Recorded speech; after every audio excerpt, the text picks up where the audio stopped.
السلام علیکم ورحمۃ اللہ وبرکاتہ۔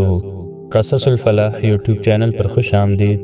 اگر آپ روزانہ ایمان افروز واقعات سننا چاہتے ہیں تو آگے بڑھنے سے پہلے ہمارے چینل کو سبسکرائب کر لیں اور بیل آئیکن کو دبا دیں، ساتھ میں نوٹیفیکیشن کو بھی آن کر لیں۔ تو چلیے شروع کرتے ہیں۔ آج ہم سنیں گے حضرت یوسف علیہ السلام کے واقعہ کی پہلی قسط۔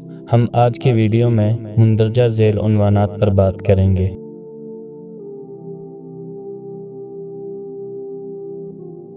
اللہ تعالیٰ نے حضرت یوسف علیہ السلام کے قصے کو احسن القصص یعنی تمام قصوں میں سب سے اچھا قصہ فرمایا ہے، اس لیے کہ حضرت یوسف علیہ السلام کی مقدس زندگی کے اتار چڑھاؤ اور رنج و راحت اور غم و سرور کا ہر ایک واقعہ بڑی بڑی عبرتوں اور نصیحتوں کا سامان اپنے دامن میں لیے ہوئے ہے۔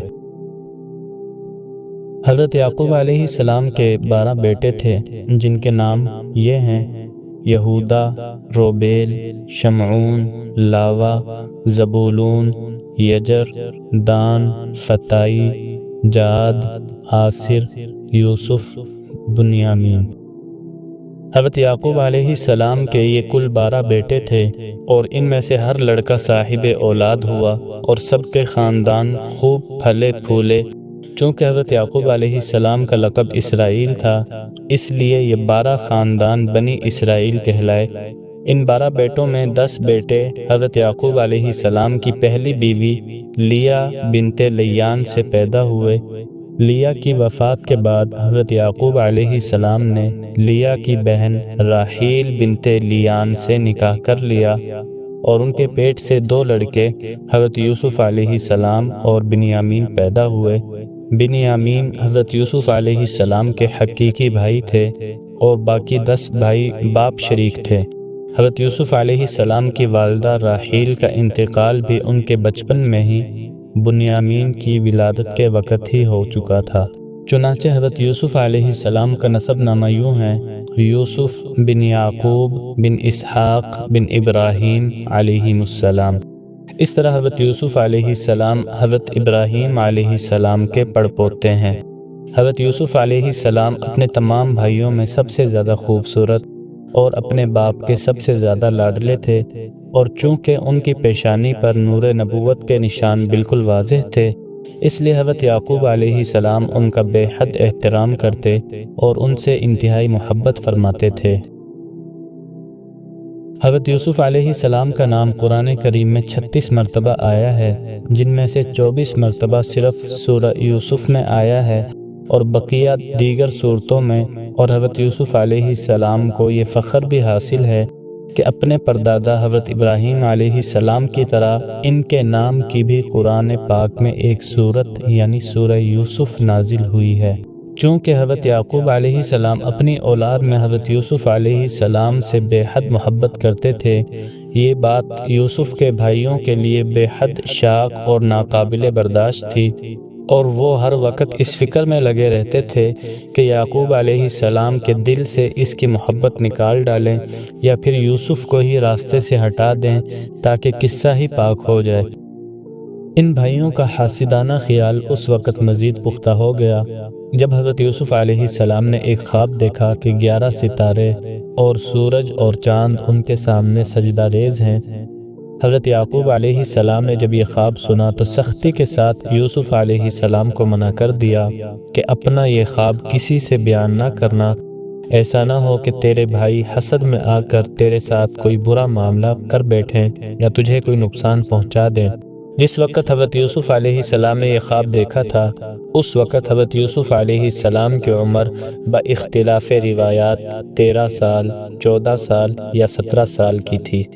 خواب کا مطلب بالکل صاف تھا کہ سورج سے مراد حضرت یعقوب اور چاند سے مراد ان کی بیوی یعنی حضرت یوسف علیہ السلام کی سوتیلی والدہ، اور 11 ستاروں سے 11 بھائی مراد ہیں۔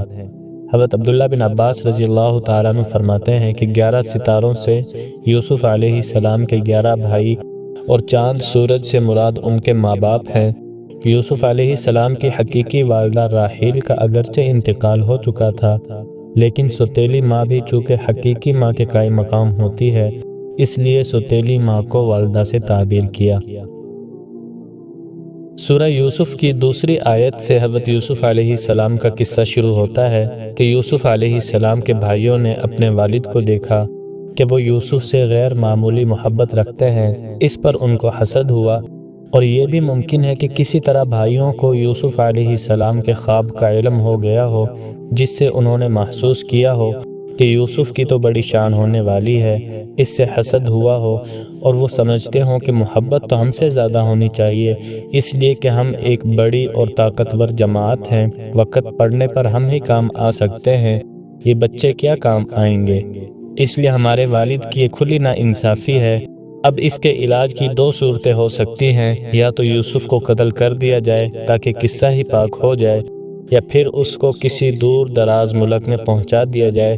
اس طرح والد کی توجہ اور محبت تمہارے ساتھ مخصوص ہو جائے گی۔ یوسف کو راستے سے ہٹا کر ہم توبہ کر کے نیک بن جائیں گے۔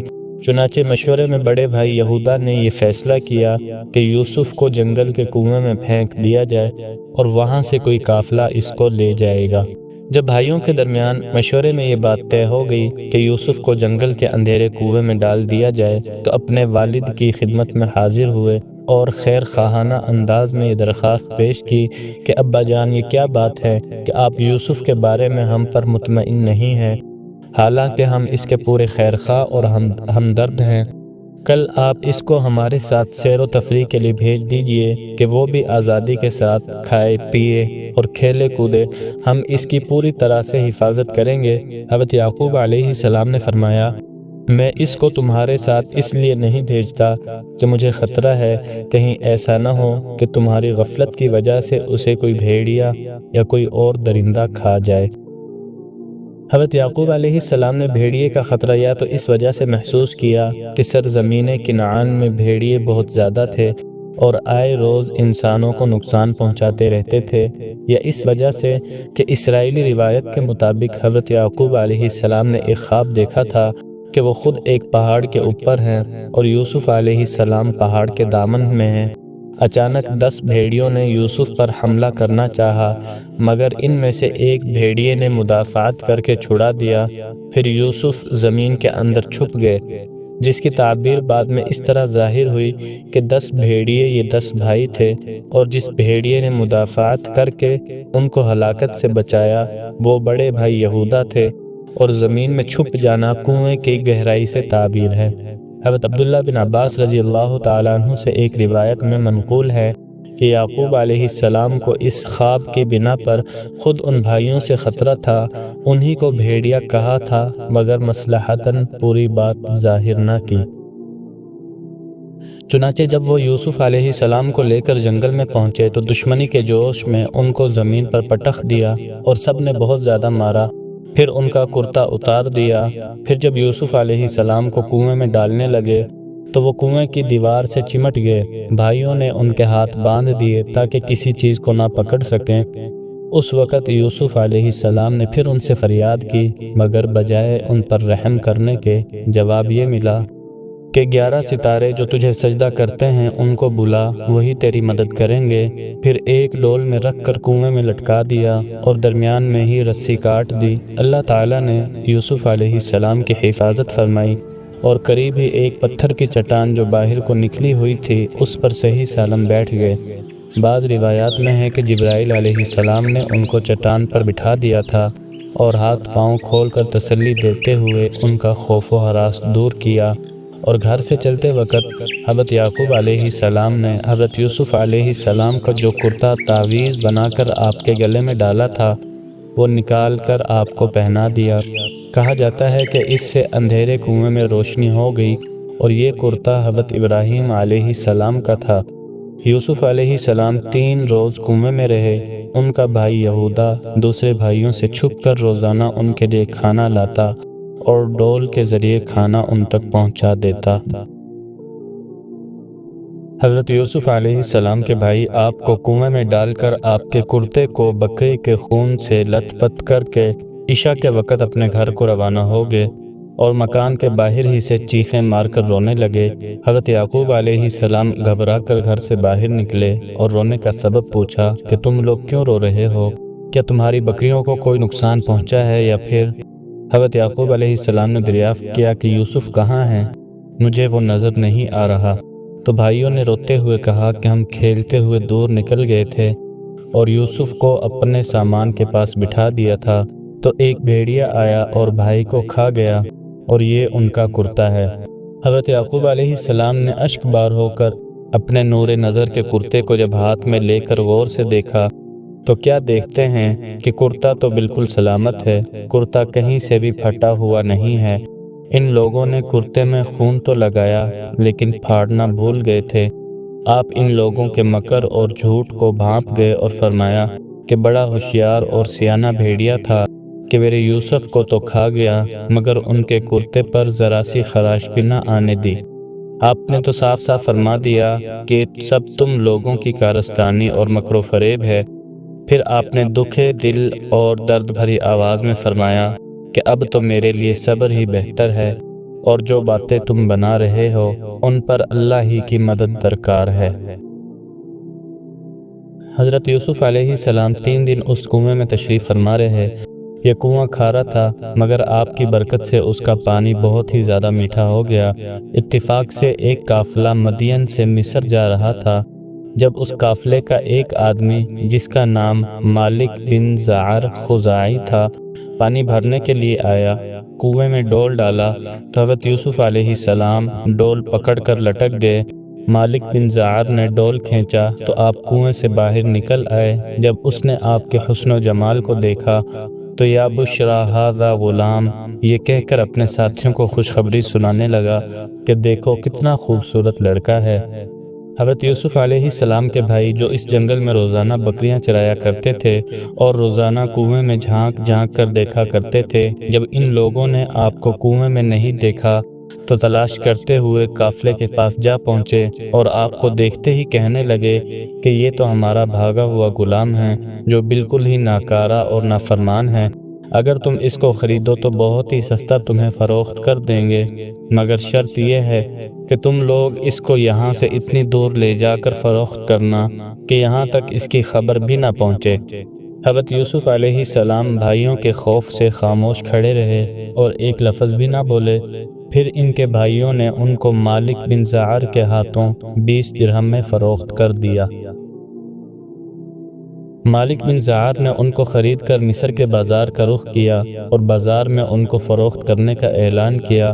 ان دنوں مصر کا بادشاہ ریان بن ولید عملیق تھا اور اس نے اپنے وزیر اعظم تطفیر مصری کو مصر کی حکومت اور خزانے سونپ دیے تھے، اور مصر میں لوگ اس کو عزیز مصر کے خطاب سے پکارتے تھے۔ جب عزیز مصر کو معلوم ہوا کہ بازار میں ایک بہت ہی خوبصورت غلام فروخت کے لیے لایا گیا ہے اور لوگ اس کی خریداری کے لیے بڑی بڑی رقمیں لے کر بازار میں جمع ہو گئے ہیں، تو عزیز مصر نے حضرت یوسف علیہ السلام کے وزن کے برابر سونا اور اتنی ہی چاندی اور اتنا ہی مشک اور اتنے ہی ریشمی کپڑے دے کر خرید لیا، اور گھر لے جا کر اپنی بیوی زلیخا سے کہا کہ اس غلام کو نہایت ہی اعزاز و اکرام کے ساتھ رکھو۔ اس وقت آپ کی عمر 13 سال، 14 سال یا 17 سال تھی۔ حضرت یوسف علیہ السلام کی جوانی کا عالم تھا۔ حسن و خوبصورتی کا کوئی پہلو ایسا نہ تھا جو آپ کے اندر موجود نہ ہو۔ عزیز مصر کی بیوی اپنے دل پر قابو نہ رکھ سکی اور صبر کا دامن ہاتھ سے چھوٹ گیا، اور زلیخا حضرت یوسف علیہ السلام کے حسن پر فریفتہ ہو گئی، مگر ابراہیم علیہ السلام کا پوتا، اسحاق اور یعقوب کا فرزند، خاندان نبوت کا چشم و چراغ اور منصب نبوت کے لیے منتخب شخص، بھلا اس سے یہ کس طرح ممکن تھا کہ ناپاکی اور گناہ میں مبتلا ہو جاتا اور عزیز مصر کی بیوی کے ناپاک عزم کو پورا کرتا؟ چنانچہ زلیخا نے ایک دن خوب بناؤ سنگھار کر کے تمام دروازوں کو بند کر دیا اور حضرت یوسف علیہ السلام کو تنہائی میں اپنی طرف مائل کرنے لگی۔ آپ نے فرمایا کہ اللہ کی پناہ، میں اپنے مالک عزیز مصر کے احسان کو فراموش کر کے ہرگز اس کے ساتھ کوئی خیانت نہیں کر سکتا، اور زلیخا کو سمجھانے لگے، مگر اس پر نصیحت کا کوئی اثر نہ ہوا۔ پھر جب خود زلیخا آپ کی طرف لپکی تو آپ وہاں سے بھاگ نکلے، اور زلیخا نے دوڑ کر پیچھے سے آپ کی قمیض کا دامن پکڑ لیا جو پھٹ گیا، اور آپ کے پیچھے زلیخا دوڑتی ہوئی آخری دروازے پر پہنچ گئی۔ اتفاق سے ٹھیک اسی حالت میں عزیز مصر مکان میں داخل ہوا اور دونوں کو دوڑتے ہوئے دیکھ لیا۔ اللہ تعالیٰ فرماتے ہیں اگر یوسف اپنے رب کی طرف سے واضح دلیل نہ دیکھ لیتے تو وہ بھی اس کی طرف مائل ہو جاتے۔ ہم اسی طرح ان سے برائی کو دور کرتے ہیں، بے شک وہ ہمارے مخلص بندوں میں سے تھے۔ بہرحال حضرت یوسف علیہ السلام جب دروازے کی طرف بھاگے تو عزیز کی بیوی نے پیچھا کیا۔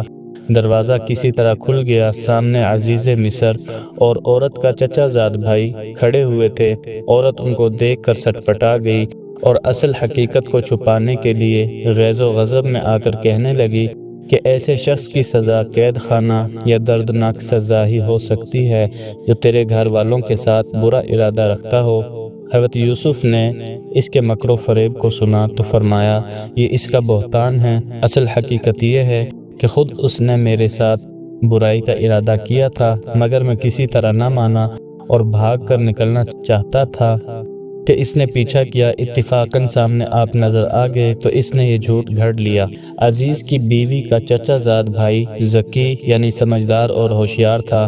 اس نے کہا کہ یوسف کا جبہ دیکھنا چاہیے، اگر وہ سامنے سے پھٹا ہے تو عورت سچی ہے، اور اگر پیچھے سے پھٹا ہے تو یوسف سچا ہے اور عورت جھوٹی ہے۔ جب دیکھا گیا تو یوسف کا جبہ پیچھے سے پھٹا ہوا تھا۔ عزیز مصر نے اصل حقیقت کو سمجھ لیا، مگر اپنی عزت اور ناموس کی خاطر معاملے کو ختم کرتے ہوئے کہا یوسف سچے تو تم ہی ہو، لیکن اس عورت کے معاملے سے درگزر کرو اور اس کو یہیں ختم کر دو۔ پھر بیوی سے کہا کہ یہ سب تیرا مکر ہے اور تم عورتوں کا مکر و فریب بہت ہی بڑا ہوتا ہے، بلا شبہ تو ہی خطا کار ہے، لہذا اپنی اس حرکت بد کے لیے اللہ تعالیٰ سے استغفار کر اور معافی مانگ۔ بعض اسرائیلی روایات میں یہ کہا گیا ہے کہ یہ شہادت پیش کرنے والا ایک دودھ پیتا بچہ تھا، خدا نے اسے قوت گویائی عطا فرمائی اور اس بچے نے حضرت یوسف کی پاک دامنی کی گواہی دی۔ عزیز مصر نے اگرچہ فضیحت اور رسوائی سے بچنے کے لیے اس معاملے کو یہیں ختم کر دیا، مگر یہ بات پوشیدہ نہ رہ سکی اور آہستہ آہستہ شاہی خاندانوں کی عورتوں میں یہ چرچا ہونے لگا کہ عزیز مصر کی بیوی کس قدر بے حیا ہے کہ اپنے غلام پر فدا ہو گئی۔ اتنے بڑے مرتبے کی عورت اور غلام سے برائی کا ارادہ۔ آہستہ آہستہ اس طعن و تشنیع کی خبر عزیز کی بیوی تک بھی پہنچ گئی اور اس کو یہ طعن بے حد شاق گزرا، اور اس نے چاہا کہ اس کا انتقام لے اور ایسا انتقام لے جس بات پر مجھ پر طعن کرتی ہیں اسی میں ان کو مبتلا کیا جائے۔ یہ سوچ کر ایک روز شاہی خاندان اور عمائدین شہر کی عورتوں کے کھانے کی دعوت دی، اور جب کھانا کھانے کے لیے دسترخوان پر بیٹھ گئے، سب نے پھل یا گوشت وغیرہ کاٹنے کے لیے چھریاں ہاتھ میں لے لی۔ تب عزیز کی بیوی نے حضرت یوسف کو حکم دیا کہ وہ باہر آئیں۔ حضرت یوسف مالکہ کے حکم سے باہر نکلے اور عورتوں کے سامنے سے گزرے تو تمام عورتیں جمال یوسف کو دیکھ کر دنگ رہ گئیں اور چیزیں کاٹنے کی بجائے بے خودی میں اپنے ہی ہاتھ کاٹ لیے اور بے ساختہ کہنے لگی کون کہتا ہے کہ یہ انسان ہے؟ بخدا یہ تو نور کا پتلا ہے اور بزرگ فرشتہ ہے۔ یہ دیکھ کر عزیز کی بیوی بے حد لطف اندوز ہوئی اور اپنی کامیابی اور ان کی شکست پر فخر کرتے ہوئے کہنے لگی کہ یہی تو وہ غلام ہے جس کی محبت کے بارے میں تم نے مجھے مطعون کر رکھا تھا۔ اب اس کو دیکھ کر خود تمہارا کیا حال ہے؟ اب تم خود ہی بتاؤ کہ میرا عشق بجا ہے یا بے جا، اور تمہاری ملامت برمحل ہے یا بے محل۔ مصری عورتوں کی یہ مدہوشی دیکھ کر اس کا مزید حوصلہ ہو گیا اور شرم و حیا کے سارے حجاب درکنار کر کے اس نے اپنے برے ارادے کا ایک مرتبہ پھر اظہار کیا اور یہ بھی کہا کہ بے شک میں نے اس کا دل اپنے قابو میں لینا چاہا تھا مگر وہ قابو میں نہ آیا، مگر یہ کہہ دیتی ہوں کہ اگر اس نے میری بات نہ مانی تو اس کو جیل جانا پڑے گا اور بہت ذلیل و خوار ہوگا۔ ذرا ان حالات کا اندازہ کیجئے جن حالات میں حضرت یوسف علیہ السلام مبتلا تھے۔ 19-20 سال کا ایک خوبصورت نوجوان ہے جو دیہاتی زندگی سے بہترین تندرستی اور بھرپور جوانی لے کر آیا۔ جلا وطنی اور جبری غلامی کے مراحل سے گزرنے کے بعد قدرت اسے رئیس اور عزیز مصر کے گھر لے آئی۔ یہاں پہلے تو خود گھر کی مالکہ ہی اس کے پیچھے پڑ جاتی ہے جس سے اس کا دن رات کا واسطہ ہے، پھر اس کے حسن کا چرچا پورے دارالسلطنت میں ہونے لگتا ہے اور شہر بھر کے امیر گھرانوں کی عورتیں اس پر فدا ہو جاتی ہیں۔ اب ایک طرف وہ اور دوسری طرف سینکڑوں خوبصورت جال ہیں جو ہر وقت ہر جگہ اسے پھانسنے کے لیے پھیلے ہوئے ہیں۔ اس حالت میں یہ خدا پرست نوجوان جس کامیابی کے ساتھ ان شیطانی ترغیبات کا مقابلہ کرتا ہے، وہ بجائے خود کچھ کم قابل تعریف نہیں، مگر اس پر بھی وہ اپنی بشری کمزوریوں کا خیال کر کے کانپ اٹھتا ہے اور نہایت عاجزی کے ساتھ خدا سے دل ہی دل میں مدد کی التجا کرتا ہے کہ اے میرے رب، میں ایک کمزور انسان ہوں، میرا اتنا بل بوتا کہاں کہ ان بے پناہ ترغیبات کا مقابلہ کر سکوں۔ تو مجھے سہارا دے اور مجھے اپنی پناہ میں رکھ، ڈرتا ہوں کہیں میرے قدم نہ پھسل جائیں۔ دوستو، یہ تھا آج کا ایمان افروز واقعہ۔ اگر آپ چاہتے ہیں کہ مزید ایسے ہی سبق آموز واقعات آپ تک مسلسل پہنچتے رہیں تو ہمارے چینل قصص الفلاح کو سبسکرائب کر لیں اور بیل آئیکن کو دبا دیں، ساتھ میں نوٹیفیکیشن کو بھی آن کر لیں۔ تو چلیے ملتے ہیں اگلی ویڈیو میں، تب تک کے لیے اللہ حافظ۔